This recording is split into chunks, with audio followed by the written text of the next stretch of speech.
اشرح لی صدری ویسر لی امری واحلل عقدۃ من لسانی یفقہوا قولی۔ یوٹیوب کے تمام دیکھنے والوں کو میرا بہت بہت السلام علیکم ورحمۃ اللہ وبرکاتہ۔ امید کرتی ہوں کہ آپ تمام لوگ خیریت سے ہوں گے اور الحمدللہ آپ کی دعاؤں سے میں بھی بالکل خیریت سے ہوں، اور ایک انادر ٹاپک جو کہ انتہائی حساس ہے اس کے ساتھ آپ کے سامنے حاضر خدمت ہوں۔ ادائے قرض سے غفلت بدترین گناہ ہے۔ یہ چیزیں اور یہ باریکیاں دنیا میں رہتے ہوئے دنیا داری کی ہمیں بہت بہت کم لوگوں کو بہت ڈیپلی پتہ ہے۔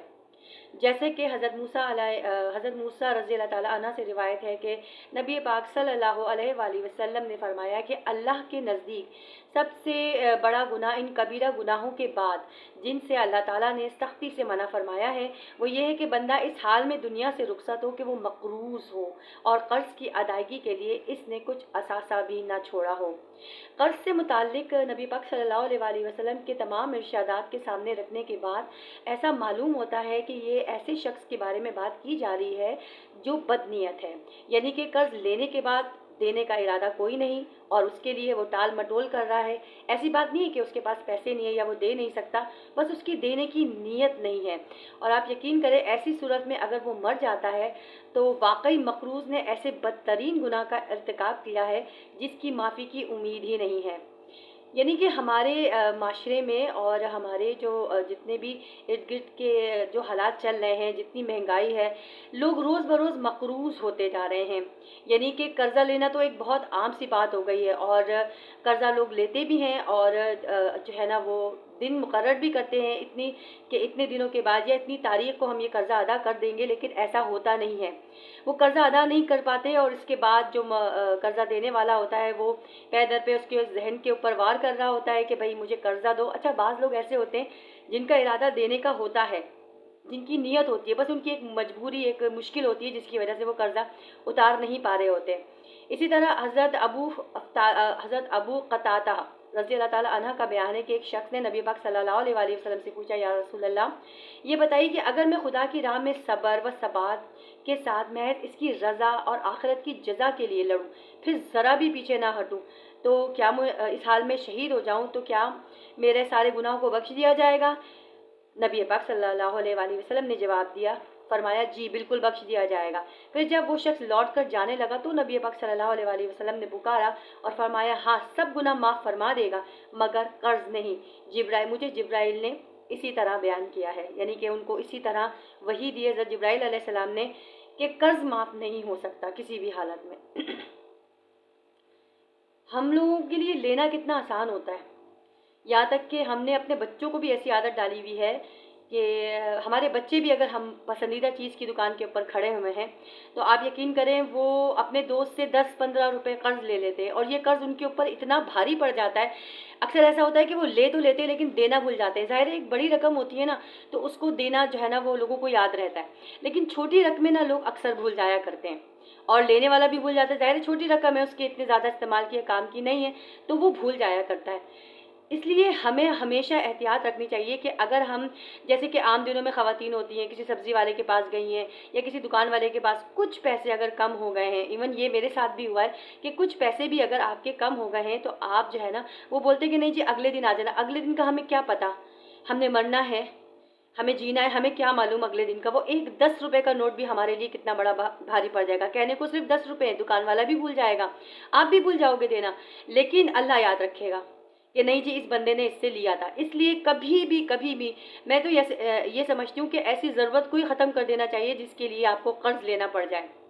یعنی اسلام نے خوشحال لوگوں کو ترغیب دی ہے کہ وہ اپنے تنگ دست بھائیوں کو قرض دیں اور قرض کی ادائیگی میں ان کو مہلت اور سہولت بھی دیں۔ یعنی کہ اللہ تعالیٰ نے اتنی سہولت پیدا کی ہے کہ ہمارے جو بہت زیادہ پیسے والے لوگ ہیں، اگر وہ کسی کو قرض دے رہے ہیں تو اس کو ادا کرنے میں، قرضدار کے ادا کرنے میں اس کو وقت دیں، ٹائم دیں۔ ایسا نہیں ہو کہ اس نے جو ڈیٹ دے دی اس کے پیچھے پڑ جائے کہ نہیں کیا پتہ اس کے پاس نہ ہو، کیونکہ آپ کسی کے لیے آسانی پیدا کرو گے نا تو آپ کے اپنے ساتھ بھی آسانی ہی ہوگی، معاملہ آپ کا آسانی والا معاملہ ہوگا۔ ممکن ہو تو کل جز ہی معاف کر دے، لیکن اسی کے ساتھ قرض لینے والے کو بھی سخت تاکید کی گئی ہے کہ وہ قرض ادا کرنے میں جلدی کرے، اچھے انداز میں قرض ادا کرے اور وسعت پیدا کرنے کے بعد خواہ ٹال مٹول نہ کرے۔ اللہ تعالیٰ نے اگر آپ کو وسعت دی ہے اور آپ قرض دار ہیں تو آپ کو اپنی خواہشات کو سائیڈ میں رکھتے ہوئے سب سے پہلے اپنا قرض ادا کرنا ہے۔ کیونکہ آپ کی زندگی اور موت اللہ کے ہاتھ میں، اور کچھ بھی نہیں پتہ کہ آپ کس وقت چلے جائیں اور آپ ایک قرض میں ہوں۔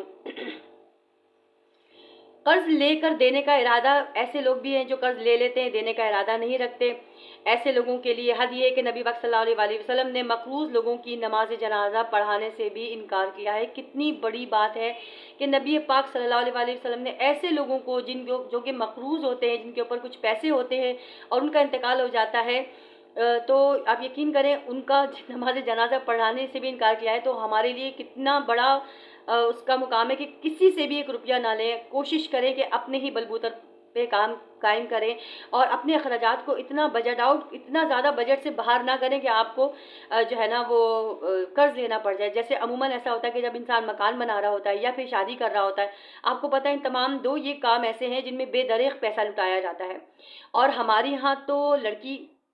کہ جب شادی ہوتی ہے جو جہیز کے نام پر، آپ یقین کریں ایسا ہو نہیں سکتا کہ کوئی باپ مقروض نہ ہو۔ میں امیر لوگوں کی بات نہیں کر رہی ہوں جو کہ خود کفیل ہیں بہت زیادہ، لیکن میں ایک مڈل کلاس فیملی کی بات کر رہی ہوں کہ ایسا ہو نہیں سکتا کہ اس کا باپ قرض دار نہ ہو جائے، یا پھر وہ بچپن سے ہی جوڑنا شروع نہ کر دیں۔ لیکن اینڈ میں کچھ نہ کچھ ایسی چیزیں رہ جاتی ہے ڈیمانڈنگ کہ جی اس میں کمی رہ گئی ہے، اس چیز میں کمی رہ گئی۔ بالکل اسی طرح گھر کے معاملات میں ہے کہ جب گھر بن رہا ہوتا ہے تب بھی انسان مکمل ہو جاتا ہے گھر، اس کی فنیشنگ کرنے میں کچھ نہ کچھ رہ جاتا ہے جس کی وجہ سے وہ مقروض ہو جاتا ہے۔ ایسی جو جتنی بھی خواہشیں ہیں نا وہ اپنی کم سے کم کر دیں، تاکہ آپ جو ہے وہ میں سمجھتی ہوں یہ تو بہت بڑا بہت زیادہ اسی بات سے اندازہ لگایا جا سکتا ہے کہ کتنا بڑا گناہ ہے اگر قرض ہم اپنی خواہشات کو پہلے آگے رکھ کے اور اپنے اوپر قرض پہ قرض چڑھاتے جائیں۔ رہے وہ نادار لوگ جو قرض لینے کے بعد قرض ادا کرنے کی فکر مند تو رہتے ہیں اور پوری دوڑ دھوپ کرتے ہیں کہ قرض ادا کریں، تو اللہ تعالیٰ غیب سے لوگوں کا قرض ادا کرنے کے لیے سبیلیں پیدا فرما دیتا ہے۔ اللہ تعالیٰ ویسے ہی بہت رحیم اور کریم ہے، وہ ہمارے بڑے بڑے گناہوں کو بھی معاف کر دیتا ہے، اور جو اللہ تعالیٰ کوششیں اور نیت دیکھتا ہے کہ جس انسان کی نیت ہے تو اس کے لیے اللہ تعالیٰ وسیلے اور اسباب بھی پیدا کر دیتا ہے کہ میں کسی طرح جلد سے جلد اس کا قرضہ اتروا دوں۔ حضرت میمونہ رضی اللہ تعالیٰ کا عنہا کا بیان ہے کہ وہ فرماتی ہے، میں نے خود نبی پاک صلی اللہ علیہ وآلہ وسلم سے سنا، آپ صلی اللہ علیہ وآلہ وسلم فرماتے تھے کہ جو بندہ قرض لے اور خدا کے علم میں ہے کہ اس شخص کی نیت اور اس کا ارادہ یہ ہے کہ قرض ضرور ادا کرے گا، تو خدا اس کا قرضہ دنیا میں ہی ادا کر دیتا ہے۔ سب سے پہلے ہمیں اپنی نیتوں کے اوپر دھیان دینا چاہیے کہ ہماری نیت جس وقت ہم لے رہے ہوتے ہیں ہماری دینے کی نیت ہوتی ہے یا نہیں، اور اگر ہماری دینے کی نیت نہیں ہوتی تو آپ یقین کریں ہم بہت بڑے خسارے میں اور بڑے گناہگار ہو جاتے ہیں۔ اور اگر ہماری دینے کی نیت ہے تو ہم اللہ سے دعا کریں، اللہ پاک ہمارے اسباب ہمارے وسیلے پیدا کرے کہ ہم اس بڑی مشکل سے نکل آئیں۔ اور اگر کوئی خستہ حال نیت اور ارادہ اور پوری جد و جہد کے بعد بھی قرضہ ادا نہ کر سکے اور بیچارہ اسی حال میں وفات پا جائے، تو خدا کی ذات سے امید ہے کہ وہ اس کی طرف سے ادا فرما دے گا، ماشاءاللہ جزاک اللہ، اور اپنی مہربانی سے اسے بوجھ سے سبکدوش کر دے گا۔ حضور پاک صلی اللہ علیہ وآلہ وسلم کا ارشاد ہے کہ جو شخص لوگوں سے قرض ادھار لے اس کا ارادہ ادا کرنے کا ہی ہے تو خدا وہ قرض ادا کر دے گا، اور جو شخص لوگوں سے قرضہ لے اور اس کا ارادہ مار لینے ہی کا ہے تو خدا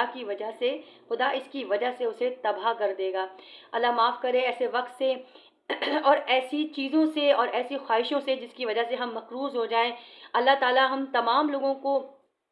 یہ توفیق عطا فرمائے کہ ہم اپنی خواہشوں کے پیچھے نہ بھاگیں، ہم اپنے آپ کو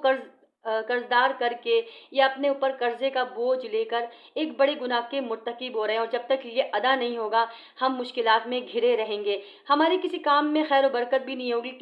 کیونکہ ہم اپنی خواہشات کے پیچھے چل رہے ہیں۔ خدا را اپنی خواہشات کو کم کریں، اپنی خواہشات کو اتنا لمٹ کر لیں جتنا آپ کے بجٹ میں، اس سے باہر نہ نکلیں، کیونکہ اگر جس سے باہر نکلے تو ہم سب خسارے میں پڑ جائیں گے۔ جن کے اوپر قرضہ ہے ان سے میری درخواست ہے، اور میں اپنے آپ کو بھی یہی کہتی ہوں کہ اگر خدا نہ خواستہ میرے اوپر بھی ہے تو اللہ تعالیٰ ہمیں اپنے فضل سے اتنا عنایت عطا فرما دے کہ ہم تمام لوگوں کے قرضے بآسانی اور خوش اسلوبی کے ساتھ ادا کر سکیں، اور انشاءاللہ اپنی خواہشات کو اتنی لمیٹیشن میں رکھیں کہ ہمیں کبھی قرضہ لینا ہی نہ پڑے۔ اگر آپ کو ویڈیو اچھی لگی ہو تو پلیز اس کو لائک، سبسکرائب اور شیئر ضرور کیجیے گا، کیونکہ یہ ایک صدقہ جاریہ ہے۔ جن لوگوں کو اس چیز کی اویئرنیس نہیں ہے اور وہ دھڑا دھڑ قرضہ لیے جا رہے ہیں، ان کے حق میں یہ بہتر ہوگا کہ ان کو یہ بحیثیت مسلمان ان کو یہ معلوم ہونا چاہیے کہ وہ کسی کا بیجا پیسہ اپنے اوپر نہ رکھیں، کسی کی بیجا کوئی چیز اپنے اوپر نہ رکھیں جس کی بعد میں ان کو اللہ تعالیٰ کے سامنے کھڑے ہو کر شرمندگی محسوس ہو کہ میں اگر دنیا میں یہ کام کر دیتا، کیونکہ حکم تو مجھے یہ دنیا کا ہی تھا،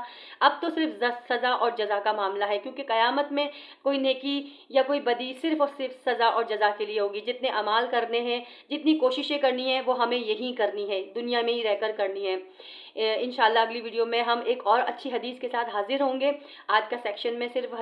حدیث تھی، اور اس حدیث کو بیان کرتے ہوئے مجھے خود بھی خوشی محسوس ہو رہی ہے کہ میں دوسروں کو ایسے کام کی اطلاع دے رہی ہوں، یا پھر ایسے کام کے بارے میں بتا رہی ہوں جس کو اکثر وہ بے دہانی میں کر لیتے ہیں، لیکن وہ ان کی بے دہانی ان کی آخرت کے لیے بڑی مشکل ہو جاتی ہے۔ جزاک اللہ خیرہ۔